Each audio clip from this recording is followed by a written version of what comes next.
Hi guys, welcome to Cryptomania. Recently you might have heard about terms like Dogecoin, Bitcoin, etc. and etc. But to understand that first, we need to understand what blockchain means. And today we have a very special guest who is going to talk about blockchain and cryptocurrency. He also has 10 years of experience in this particular field, which will be wrapped into a 20-minute conversation. So enjoy the video.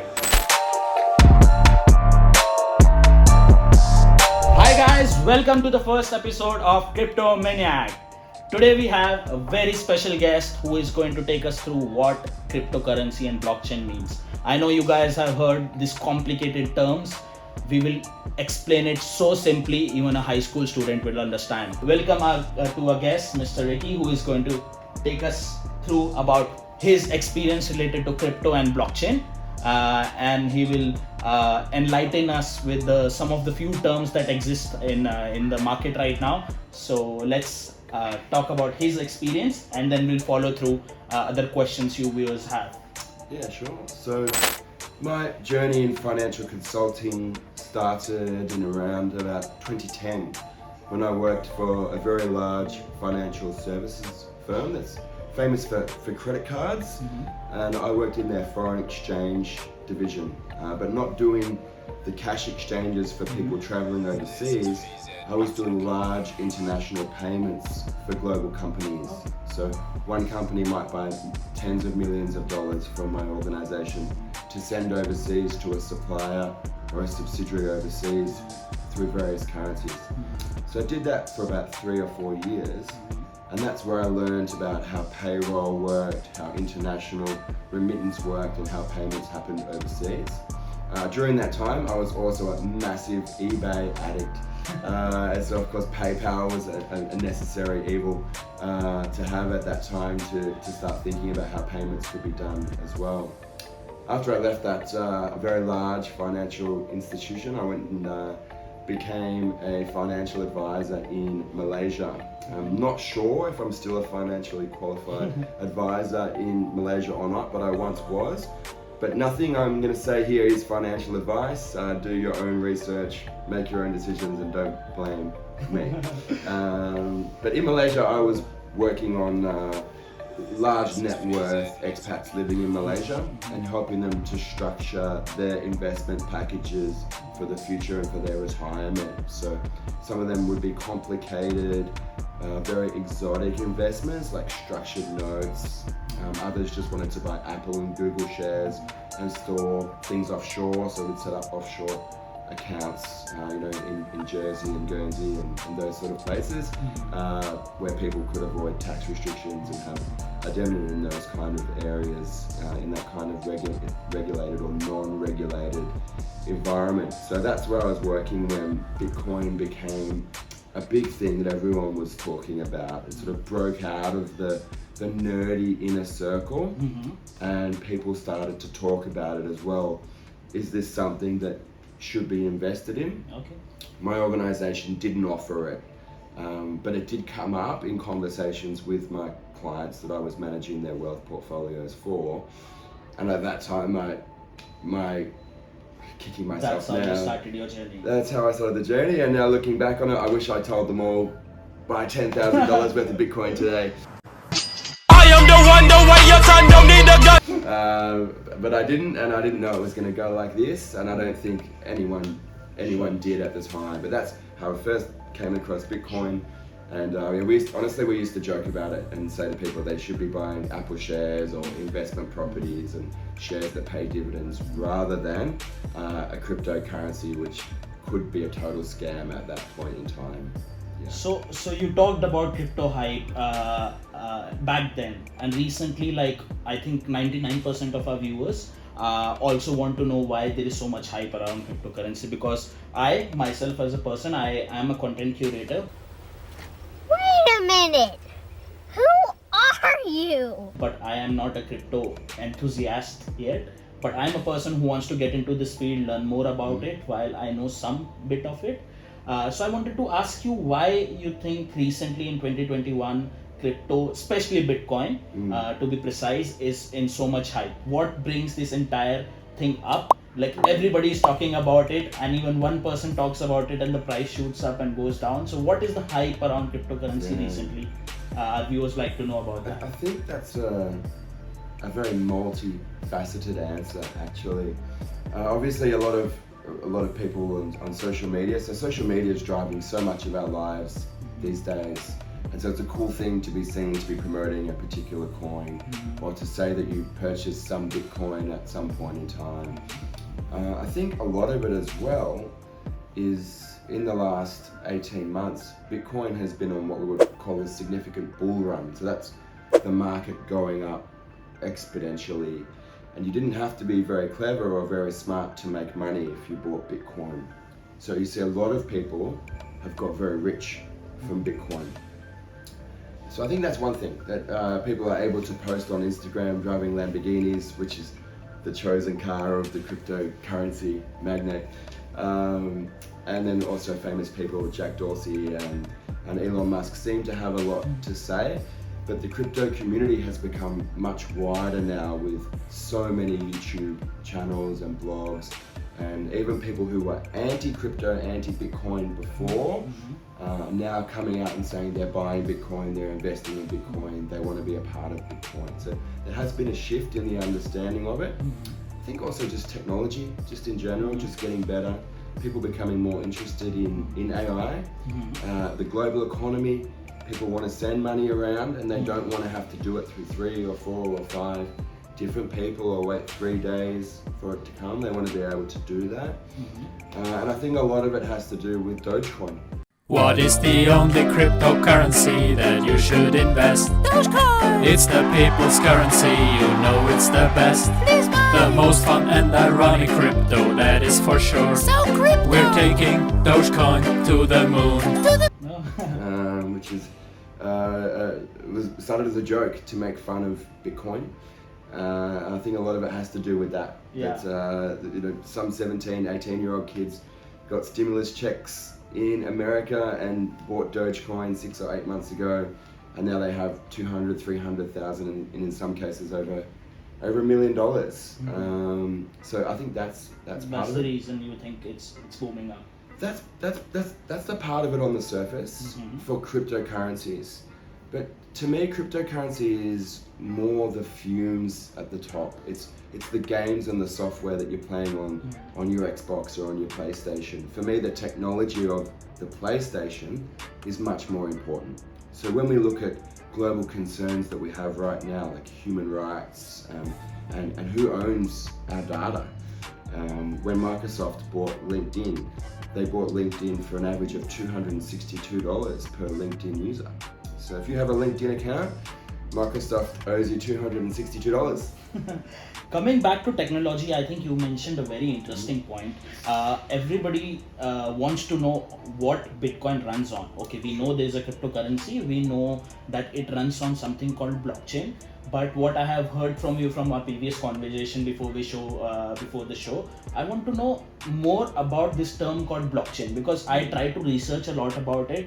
You will find a lot of waxing on the internet about these words. You will find a lot of shit about these words. You will find a lot of articles about this particular word called blockchain. But I think 99% of our viewers also would like to know first what is blockchain before they move into crypto. And I think you personally are a fan of blockchain rather than cryptocurrency, right? Absolutely. Yes. So I think our viewers would like to hear your experience about what blockchain is and how it works. Yeah, sure. So if you're familiar with perhaps BitTorrent or Pirate Bay or these kind of things, there's a sort of, even maybe the darknet can be seen in this sort of sense as an uncensored internet. But blockchain is so much more than that. It's a decentralized internet. It's actually the 3 parts of blockchain are that it's decentralized, it's public, and it's immutable. So what it really is it's a big list of transactions, and these don't just have to be financial transactions. It can be any kind of transaction. But in the case of Bitcoin, we can keep it simple. It's a big distributed ledger of transactions. So if you can imagine you own a shop and you're writing down money coming in, money going out, and someone steals the book or breaks into your office and edits the book is changed. Whereas with blockchain, that's impossible because it doesn't exist in any one place. Unlike all of your Google data or all of your Facebook data, that's stored on centralized servers. With blockchain, each user is actually called a node, and different aspects and parts of the same ledger are distributed across. So the only way to hack or to stop blockchain would be to hack over 50% of the nodes at the exact same time. Now, blockchain contains significant encryption, so it's very, very difficult to even break one of the links in the chain. And even if you can do that, the rest of the links in that chain, in that block, are going to fail and it's going to get flagged. But of course, because the ledger appears in up to 2 million or 3 million or 10 million other locations as well, it doesn't matter that that one has been hacked. We can correct it very, very easily. So that's the power of the blockchain. So talking about blockchain, simply explain, if you would like to give our viewers an example, what is blockchain and what is not blockchain? Like as you said, it's a decentralized, in simple terms, in a layman's language, if I put as a content curator's understanding, it is a decentralized way of doing transactions. So let's say I, Adi, if I want to send money to my mom back in India, I can, if I send it via blockchain, how it's gonna look like. If I send it through Western Union, how it's gonna look like. If you have to explain in those terms, how it's gonna look like. Sure. Okay. So when we're talking about just financial currencies, if you go to an over-the-counter place such as a Western Union, you pay say you've got US dollars and you want your mum to receive Indian rupees at the end, and they charge you a fee for that, just for the transaction cost, and then they'll charge you a fee for the foreign exchange. There is of course a log of that which is going to happen. It's going to be tracked through, depending which system they use. There's a few payment systems, Swift, Gyro, but this is not what blockchain is. Blockchain is a peer-to-peer ledger. What gave birth to blockchain? Like, I mean, there might be some reason why this technology came into place. What was that particular reason? Because I think banking as a system has been existing in the world for a while. Yeah. Right? People trust banks. What the fuck, man? I think my entire money and saving is in bank right now. Thank God it's not in Bitcoin. I would say that. If I want that to be there, but it's still in the bank. So mine's under the bed. that means there is still a lot of trust people have with banks. Why do you think a technology like blockchain came into the picture, and from where? Yeah, I'm not going to totally agree with you that people have a lot of trust in banks. Actually, I think people's trust in banks is fading. I also think people's trust in government currencies is fading. Like, if I ask you that, how do you explain our viewers what is a blockchain transaction and what is not a blockchain transaction in simple terms? Let's assume Adi wants to send money back to my mom. If I do it via blockchain, how it's gonna look like, and if I do it via money transfer on my any bank account, how it's gonna look like, and what is the benefit if I do it through blockchain, which I think is the future mode of payments. If we are the believer of blockchain and cryptocurrency, I think we would want that to be the future. But how do you think it exactly looks like to a layman's language, if you understand that? Okay, so in a simple overseas transaction, there's a lot of things going on. And basically what you're doing is you're exchanging one centralized currency, in this case maybe US dollars, which is centralized and regulated by the Reserve Bank of the US, with a little bit of the US government, to Indian currency, which is centralized and regulated in India. And there's a whole lot of intermediary stuff that happens in the middle. So that is absolutely a centralized issue right there. There's a whole lot of centralized things. Secondly, you would probably have to give ID, explain how you got the money, where the money came from, and give the name of the person that you're sending it to. When she went to receive the money, she would have to show ID to say that it was her. So there's a lot of things going on there. Whereas with the blockchain, all you need is the wallet ID. Now, I'm not saying that the blockchain is totally anonymous. If you do something shifty with Bitcoin, there are ways that you can get caught because you can be linked to that wallet address. But generally speaking, Bitcoin is absolutely decentralized, peer-to-peer. So it's essentially me sending it from my phone or my mobile device, my computer, directly to your mum's computer, or from you to your mum's computer. There's no intermediaries in there. So nobody owns the blockchain, nobody owns Bitcoin. Saying who owns Bitcoin is like saying who owns English or who owns Hindi. The community owns it. The community regulates it. The community decides which words and how we should interact together. There's no one in control, there's no one in charge of it. Whereas with a transaction done through third-party providers or through banks, there's a lot of centralization, a lot of middlemen, and a lot of transaction fees in there, which might take a lot of time. Whereas when we're looking at the blockchain, it's instantaneous, very, very low transaction fees, almost zero in some cases, and instant with no oversight, no interference from any other centralized party. It's just between you and your mum if you want to do that.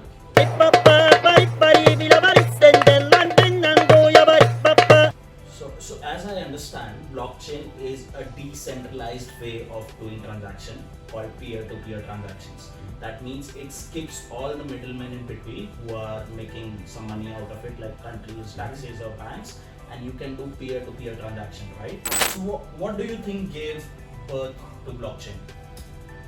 Well, I think the problems that blockchain fixes have existed since the dawn of time. In 1991, the first sort of papers were written.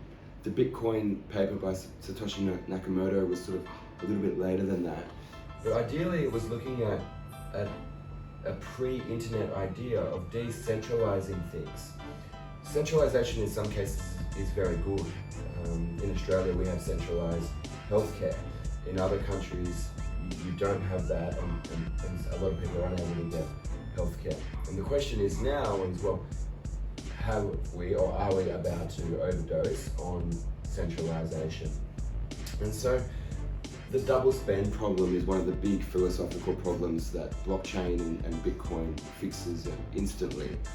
So going along with the distrust of a central bank, if I send you $10 and there's a bank error and I've still got that $10 in my account and it goes to your account, is it the same $10? We have a double spend problem there. And it's the same with taking a picture here. If we just use my camera. So you're going to show us with the example? I'll give you an example I think people would like to know what double spend is. Double because spend? I think... let's just take a yeah. selfie. Okay. Right, let's just take a selfie right now. So that photo now exists on my phone. And at the moment there's only one copy of it, although there may be another copy of it now in my iCloud and on my other linked devices probably as well. So we now have 3 or 4 copies of that picture. And I send it to you. Now how many copies of that exist? I think including the ones you mentioned, plus the one I have in my phone right now. Plus all the people that are spying on us probably also want to take a copy of it. And we're moving into the area of AI where maybe that is going to start to happen. So what blockchain offers is a peer-to-peer based system which will give higher internet speeds, much more quality apps, and an answer to the double spend problem. Whereas if I have this photo, there might be other copies of it around the blockchain, but we know which one is the logged original. And we're seeing that now with the explosion of what's called NFTs, the non-fungible tokens. So art, and especially digital art, we can now say, well, this is the original because it's the one that is encoded with the encryption for this particular piece of art. Now, this is really important in the area of human rights. So the UN gave us 30 human rights. A little bit ironic if you think that your rights come from the UN. I think they come from somewhere else. But nevertheless, there is 30.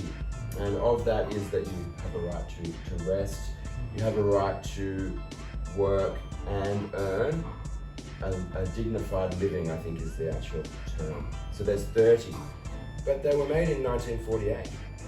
And now we're in 2021, and now we don't know who owns our data. There is property rules ingrained in the Constitution of the UN, of the Human Rights Charter, that we're allowed to own property. To duplicate title deeds, and we saw this happen in Haiti after the earthquake, is people came and claimed land that wasn't theirs, but had a title deed that was an official title deed, perhaps stamped. So human rights is a massive part of this, and we're also seeing this as we're seeing massive amounts of humanitarian crisis of people traveling to other countries. They've had to leave war zones like Syria with nothing on their back, no passport, no ID, and they're arriving and in some cases getting medical care, looking for asylum or entry to another country, but we're not able to verify who they are, what medications they might have had or what they might need.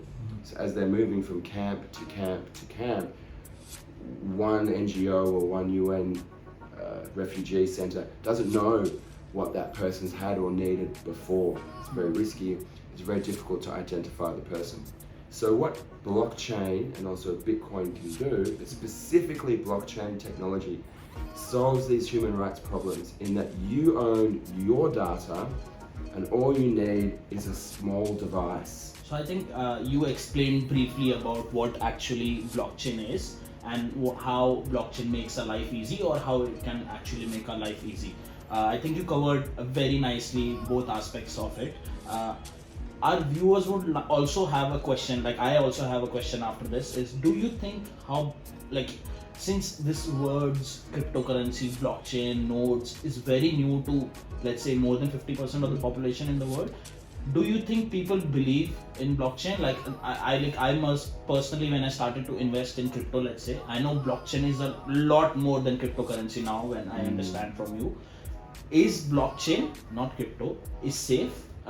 Is it safe in terms of, let's in context to crypto, I would say, if I invest my money there, is it safe? Will one day it will vanish like this? Because at the end of the day, I have transferred money from a trading app to the wallet, right, as you said, and now I have a fear because this thing is so new, and after COVID the world is changing so rapidly, and you can't expect anything. Do you think, I have a fear in my head, and I think all the viewers who have invested a little bit of money in crypto will have this fear that they might lose their money. What do you say about that? Is it safe, or you have a different kind of view about the entire picture? I still think that is FUD, that it's fear, uncertainty and doubt. I think that's FUD. The only way that can happen is if the internet is shut down. Oh no! Oh no!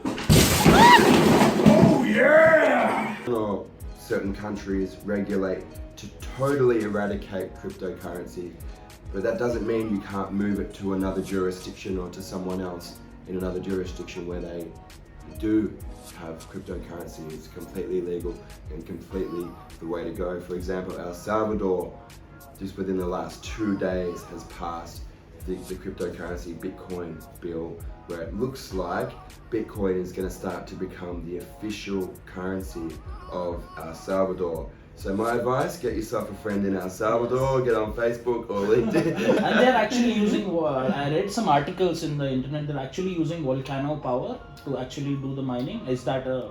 No, that is absolutely true. So that's another part of the fear, uncertainty and doubt, is that mining Bitcoin is terrible for the environment. And I'm just going to go ahead and say, look, that's not true.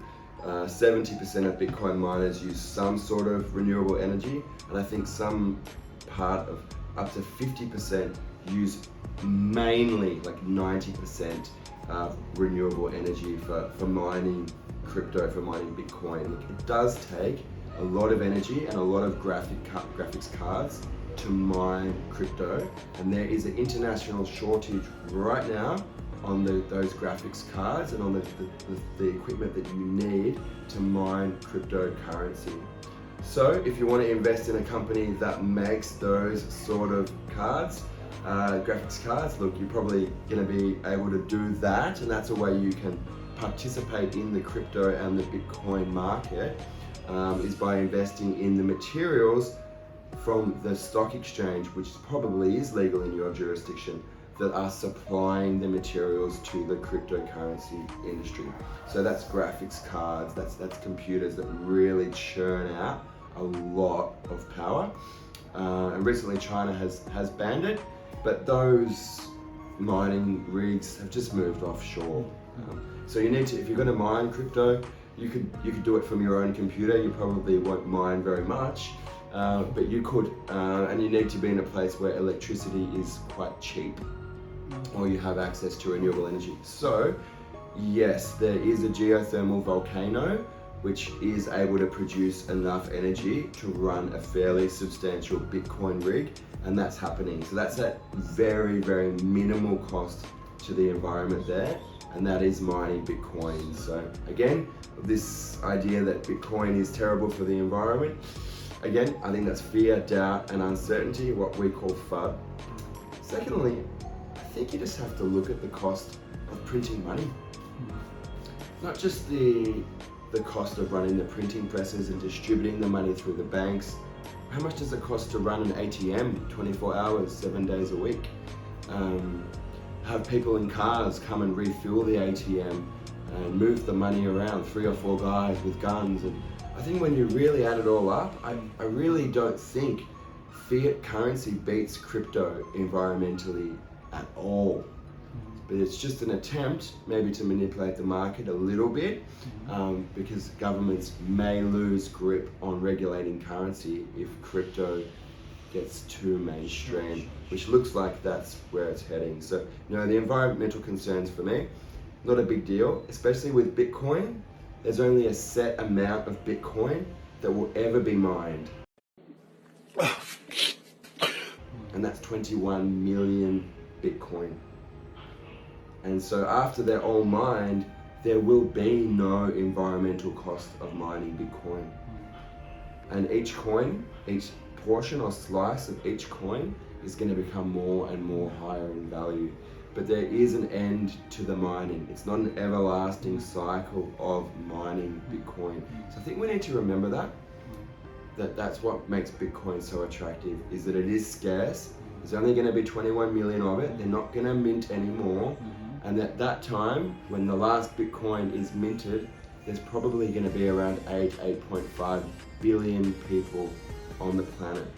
And so owning just one Bitcoin or 1/2 or 0.01 of a Bitcoin is going to put you in a very, very strong financial position. Okay. So I think you gave our viewers a very good answer about is crypto. A lot of anti-crypto people who are environmental friendly and they want to save, they think climate change is also a big issue and how crypto is adding up to it. So he's your guy. He thinks that crypto is not that bad as you guys think. So drop in comments below what you think, is crypto bad or not bad, and then we'll move on with our show. So second last question is, how do you see future of blockchain? From here, we are in 2021, you explained me it's a decentralized mode of doing transactions. We have things like NFT coming in, NFT games coming into the picture. Cryptocurrency has already been existing. It's booming, more and more coins are coming in. What do you think blockchain will lead, let's say in 10 years down the road? How do you see blockchain making our life easier? Like in your personal opinion, because nobody has seen the future, but as you have a lot of experience, you have seen the world evolving. How do you see blockchain making our life easier in the future? Yeah, it's an interesting question. I guess it's like the first time you gave someone a cell phone and said, what do you think this is going to be like in the future? Even the ones with the flip. What do you think this is going to do? My heart and my passion for blockchain really lies with human rights. And I think that's going to square it up.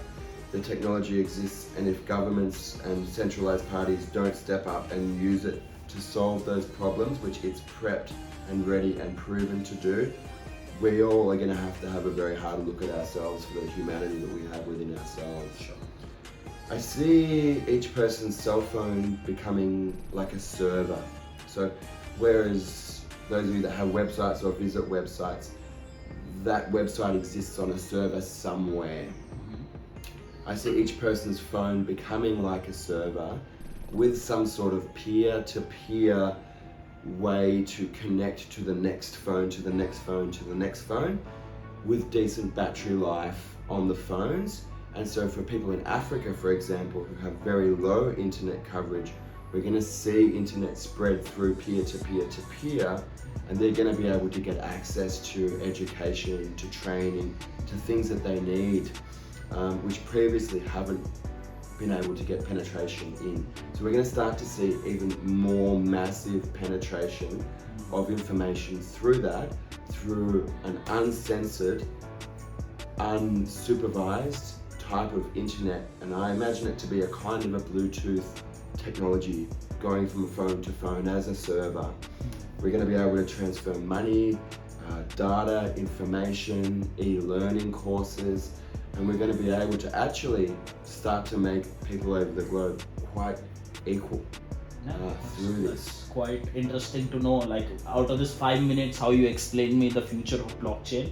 I am kind of more interested about knowing about blockchain and not crypto, because all you hear about is crypto because it's so much in boom. But thanks for explaining to us and our viewers that blockchain is not just about crypto, it's about way more than what it is. What crypto and blockchain means, I think we will end this show by taking a final sip for this detox. As we go into a bear market, if you've been investing too much, it might be a good time for you to take a crypto coin detox and start getting more into blockchain. And don't forget to like and subscribe my channel.